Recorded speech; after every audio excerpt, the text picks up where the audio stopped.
When I was about 9, I would lie to my parents and tell them that I was going on a walk just around the roads in the neighborhood, and that was definitely not true. I would wait till I was out of sight of the house, and I would climb over the barbed wire fence that separated me from the woods just for the sake of adventure. And at the end of a creek was an old trash dump from the 1950s, and I would dig around in that dump because I thought I was finding old treasures like an archaeologist or something.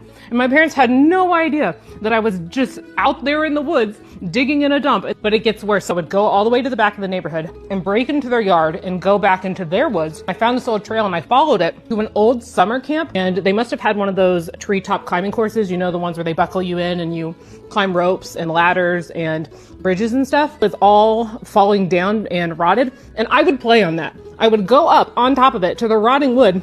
Nobody knows I'm in the woods, and I would just walk on it and play on it until one day my foot broke through a piece of wood and I never climbed up it again. And then I found a horse, and I would go and I would feed that horse carrots.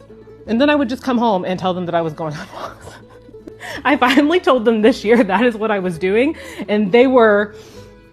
And part of me is like, man, those were some of the best times of my life, out there exploring. And I feel a little sad that nowadays we don't just like let our kids go off exploring. Like maybe we should, but maybe we shouldn't. But also those were some of the best times of me learning how to be independent and make decisions. But I was digging in a trash dump.